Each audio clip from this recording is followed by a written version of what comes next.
जय सिया राम, जय जय सिया राम। जो हनुमंत कथा मेरठ में चली हुई है बागेश्वर धाम सरकार की, उसकी जो आपको तीसरे दिन की कथा है उसकी जानकारी आपको इस वीडियो के माध्यम से दी जाएगी कि कथा में जो है गुरुजी ने क्या क्या बताया है, पंडित धीरेन्द्र शास्त्री जी ने क्या क्या उपाय बताए हैं, सब कुछ जानकारी आपको इस वीडियो के माध्यम से दी जाएगी। इससे पहले यदि आपने अभी तक हमारा चैनल सब्सक्राइब नहीं किया है तो ज़रूर से सब्सक्राइब करें, साथ ही साथ इस वीडियो को लाइक और ज़्यादा से ज़्यादा शेयर कीजिएगा। साथ ही साथ हनुमान जी के नाम एक प्यारा सा कमेंट भी ज़रूर कीजिएगा।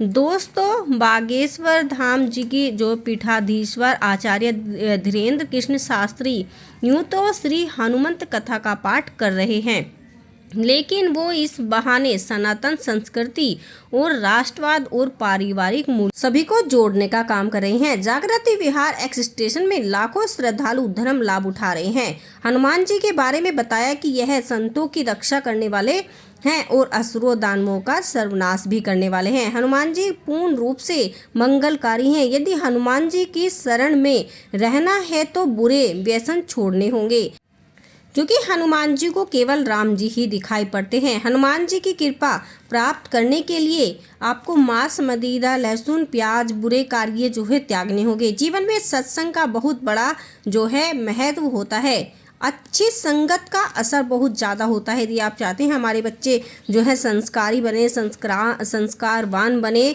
हमारी बातों का कहना माने, तो आपको जो है धीरेन्द्र शास्त्री जी के द्वारा जो है उनसे जुड़ना चाहिए। साथ ही साथ पंडित प्रदीप मिश्रा जी के साथ भी आपको अपने जो है बच्चों को जोड़ना चाहिए। जैसा कि पंडित प्रदीप मिश्रा जी बताते हैं, उनके कहे अनुसार भी आपको जरूर करना चाहिए। श्री राम जी की शरण मिल गई तो आप ये मानिए कि आपको हनुमान जी की शरण मिल गई। यदि आपने श्री राम को प्रसन्न कर लिया तो हनुमान जी अपने आप से ही प्रसन्न हो जाते हैं। और कहा जाता है कि इस युग में यदि आप हनुमान जी की थोड़ी सी पूजा कर लेते हैं, श्री राम जी की थोड़ी सी पूजा कर लेते हैं, तो भी आपको जो है हनुमंत कृपा प्राप्त हो जाती है।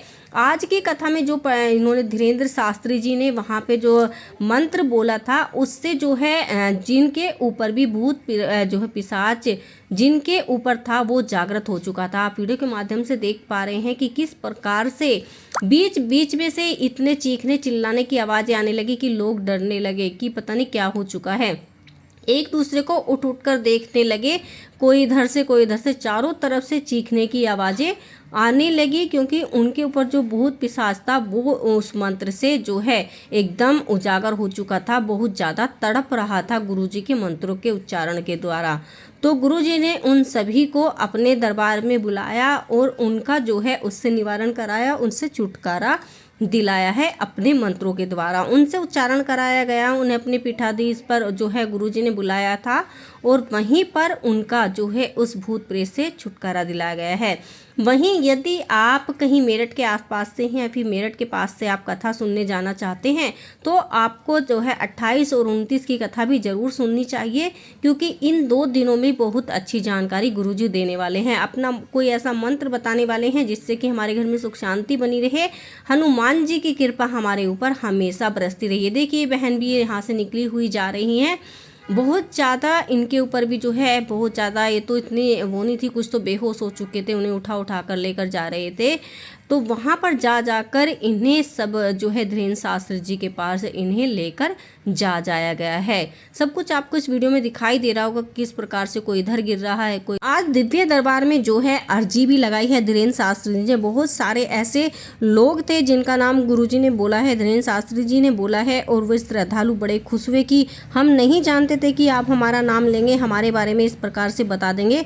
गुरुजी ने उनके बारे में स्पष्ट रूप से बता दिया है, स्पष्ट रूप से जो है उन लोगों को बताया है। एक तो जो आए थे उनके ऊपर कर्जा था, तो उसे खुद को भी ये नहीं पता था कि मेरे ऊपर कितना कर्जा है, तो गुरुजी ने उसे खुद बताया है कि तुम्हारे ऊपर 2,95,000 का कर्जा है। अब तुम जो है बालाजी की शरण में आ चुके हो, हनुमान जी की शरण में आ चुके हैं, अब तुम्हारा सारे संकट मिट जाएंगे, सारे कष्ट मिट जाएंगे।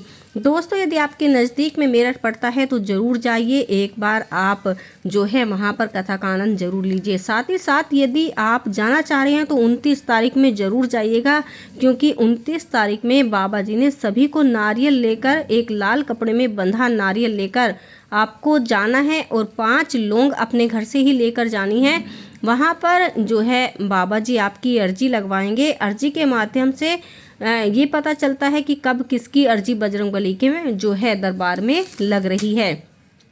वो अर्जी जितने भी लोग जाएंगे सभी की लगेगी, सभी की सामूहिक अर्जी लगाई जाएगी बाबा जी के बालाजी के दरबार में। तो आप एक बार ज़रूर जाइएगा, यदि आपके आसपास में ही मेरठ है तो एक बार ज़रूर जाइएगा। हमारे भी पास में मेरठ पड़ता था, तो इसलिए आज की कथा हमने भी सुनी है। आप भी ज़रूर जाइए और कथा का लाभ लीजिए। धीरेन्द्र शास्त्री जी के जो है प्रवचन है उन्हें ज़रूर सुनिए।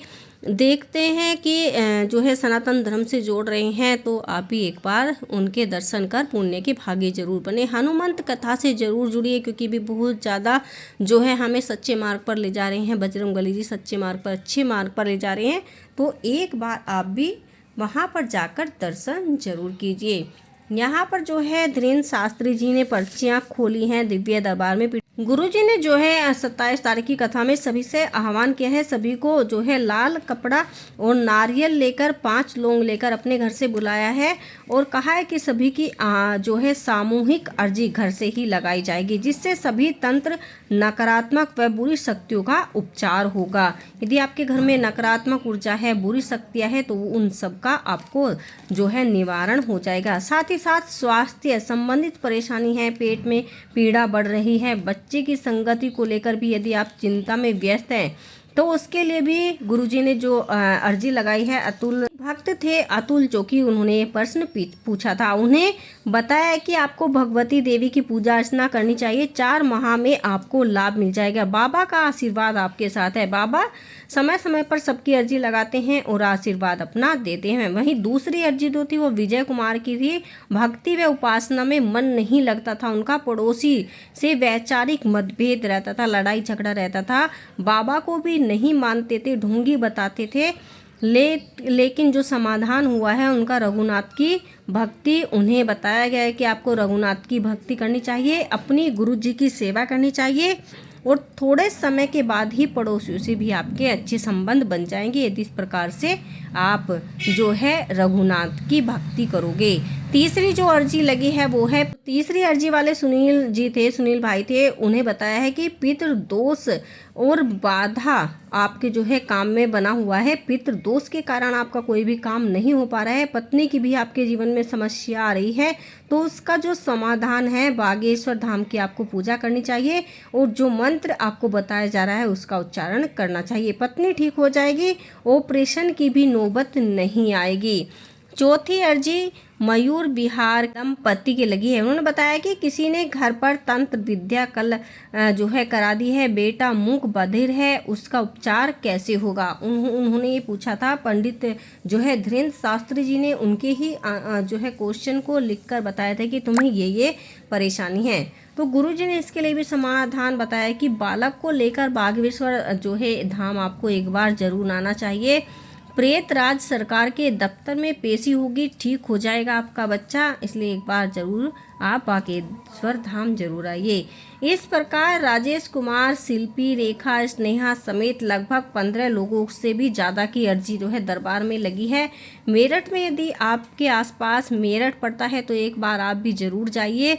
28-29 की कथा जो है बहुत ज़्यादा खास है, बहुत ज़्यादा अच्छी है, तो एक बार आप भी ज़रूर सुनिए और सामूहिक अर्जी ज़रूर लगाइए। अपने घर से एक नारियल लेकर, लाल कपड़ा लेकर, नारियल लेकर और 5 लौंग लेकर ज़रूर जाइएगा। सामूहिक अर्जी आपके घर से ही लगेगी, इसलिए इस अर्जी के माध्यम से क्या पता आपकी कौन सी मनोकामना पूर्ण हो जाए। इसलिए एक बार जरूर जाइए और अपने पास में हो रही कथा का आनंद जरूर लीजिए। बागेश्वर धाम हनुमंत जो है हनुमान जी का, बजरंगबली का आशीर्वाद आप जरूर लीजिए। दोस्तों, ये मौका बार बार नहीं मिलता है कि कहीं इतने पास में कथा हो रही हो और हम ना जा पाए, इसलिए जैसे भी हो आपको एक बार ज़रूर जाना चाहिए, उस कथा का ज़रूर लाभ लेना चाहिए। यदि आपको लगता है कि हमारे बच्चे पर किसी की बुरी नज़र है, बुरा असर आ चुका है, पढ़ाई में मन नहीं लग पा रहा है बच्चे का, तो आपको ज़रूर जाना चाहिए। एक बार आपको पंडित धीरेन्द्र शास्त्री जी से यदि आप मिल सकते हैं तो मिल भी लीजिए, परंतु इतनी भीड़ में नहीं मिला जाता है। किंतु यदि आप वहां पर दरबार में जाकर एक बार बैठ भी जाते हैं तो भी पंडित धीरेन्द्र शास्त्री जी मंत्रों का उच्चारण कराते रहते हैं बीच बीच में। और यदि किसी के ऊपर कोई दुष्प्रभाव होता है, कोई जो है बुरी शक्ति का प्रभाव होता है तो वो एकदम से प्रकट हो जाती है और उसे समाप्त जरूर करते हैं धीरेन्द्र शास्त्री जी। कल वहाँ पर जो है जिन भाई बहनों के ऊपर बुरी शक्ति का प्रभाव था उन्हें जो है धूनी की राख देकर भी, विभूति देकर भी उन्हें विदा किया गया है। अब उन्हें कहा गया है कि तुम्हारे ऊपर कोई भी बुरी शक्ति नहीं है। ऐसे ऐसे केस वहाँ पर आए थे कि आप जिन्हें सोचने मात्र से ही डर लगता है। दोस्तों, एक तो बहन थी जिसे गुरुजी ने बताया कि तुम किसी से जो है प्यार करती हो, तुम किसी के चक्कर में हो, तो उसने बोला कि हाँ गुरुजी। तो फिर गुरुजी ने उस लड़के का नाम भी बता दिया था कि वो लड़का अर्जुन है और तुम्हारी शादी उसी से होगी, तुम्हें जो है अच्छा लड़का है, तुम उससे शादी कर सकती हो, कोई दिक्कत नहीं है। उसके बारे में भी समाधान बताया है गुरुजी ने कि क्या करना है। एक भाई और आए थे, उसे भी किसी से शादी करनी थी किंतु उसकी शादी नहीं हो पा रही थी, उसे भी गुरुजी ने आशीर्वाद दिया है। और भी जैसे कि घर में कर्जा हो चुका है, घर में परेशानी है, क्लेश चल रहा है या किसी की बुरी शक्ति का प्रभाव हमारे घर पर आ चुका है, सबके उपचार के लिए गुरुजी ने मंत्र भी बताए हैं, साथ ही साथ उन्हें दूर करने के लिए उपाय भी बताए हैं।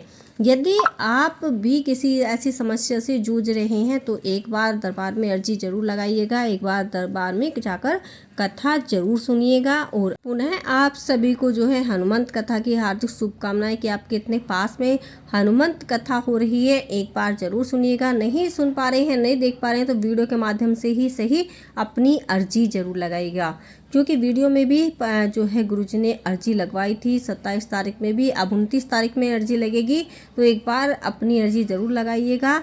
जो है आपको नारियल लेके जाना है, 5 लौंग लेकर जानी है और लाल कपड़ा लेकर जाना है। ये तीनों चीज़ आपको अपने घर से ही लेकर जानी है। इससे जो है ले जाने के बाद सामूहिक अर्जी घर के द्वारा ही लगाई जाएगी। दोस्तों, इस वीडियो को ज़्यादा से ज़्यादा शेयर कीजिए, लाइक कीजिए, चैनल को सब्सक्राइब जरूर कीजिए। अभी कथा के बीच में गुरुजी जो है खाना खाने के लिए गए थे, भोजन करने के लिए गए थे। इसके बाद पुनः कथा स्टार्ट हो जाएगी, जो बाकी की कथा थी, क्योंकि अभी तो गुरुजी ने केवल अर्जी लगाई थी, अर्जी सुनी थी। इसके बाद कथा प्रारंभ होगी। यदि आप भी वीडियो के माध्यम से कथा सुनते हैं और देखते हैं तो वीडियो को लाइक और शेयर जरूर कीजिएगा, साथ ही साथ चैनल को सब्सक्राइब जरूर